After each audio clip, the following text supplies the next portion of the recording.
High বন্ধুরা, শিবানী কাকিমা চ্যানেলে তোমাদের স্বাগতম।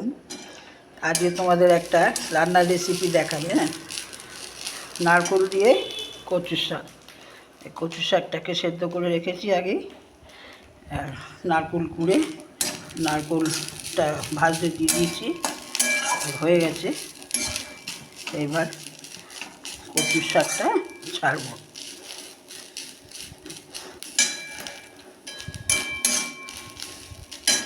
কচু শাকটা ছাড়বো।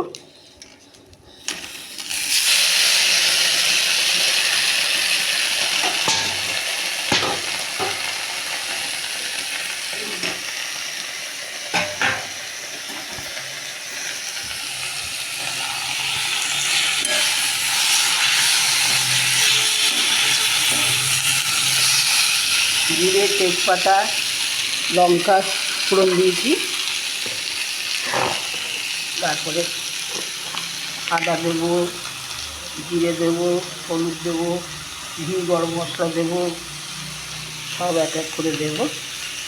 হতে থাক। নুনটা আগে অল্প করে দিই, আন্দাজ মতো। মিষ্টি দেবো, যে যেমন মিষ্টি খায় আর কি। আমরা একটু কচুতে একটু মিষ্টি মিষ্টি খাই।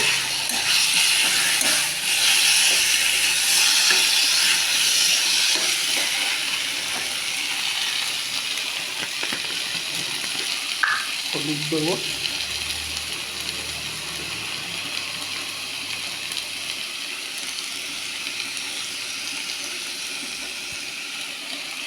বেশি না, হলুদ দিলাম।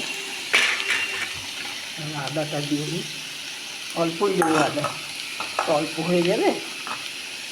বেশি আদা দিলে তেতো হয়ে যাবে। জিরে গুঁড়ো দেবো। আর তোমরা পেঁয়াজ, রসুন ফোড়ন দিয়ে, কাঁচা লঙ্কা ফোড়ন দিয়েও করতে পারো, তাতেও খুব ভালো হয়। তো পেঁয়াজ রসুন দেবো না, নিরামিষ। এর মধ্যে আরও অনেক কিছু দিলে হয়, ছোলা দিতে হয়। আমি আর অত কিছু, নারকোল আছে হাতের কাছে, নারকোল দিয়েই করছি। হ্যাঁ,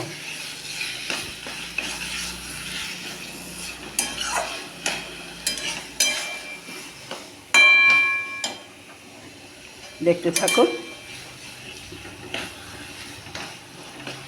কচুর শাক। এবার চিনি দেব। এর মধ্যে ছোলা দেওয়া যায়, মটর ডালের বড়া করে করা যায়, মসুর ডালের বড়া করে করা যায়, আর চিংড়ি মাছ দিয়ে, যদি যারা খাবে চিংড়ি মাছ দিয়েও করতে পারবে। আর ইলিশ মাছের মাথা দিয়ে তো কচু শাক, সে তো হয়, সে আর সবাই জানে, সেটা বলতে হবে না। নিরামিষ করে করলেও এরকম অনেকভাবেই করা যায়।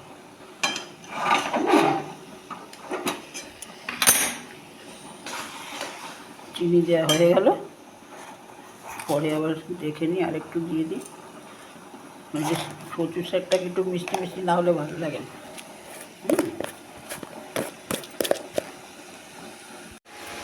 ব্যাস, কচু শাক রেডি। এবার একটু ঘি, গরম মশলা দেবো। গরম মশলা দিলাম, একটু দিয়ে দিলাম। ব্যাস, কচু শাক রেডি।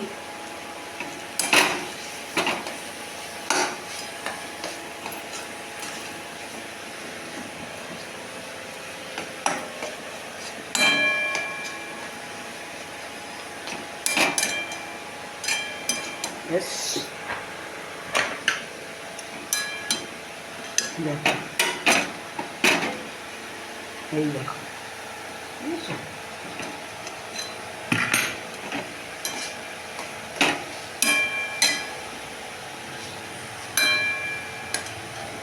এই দেখো, আমার কচু শাক রেডি।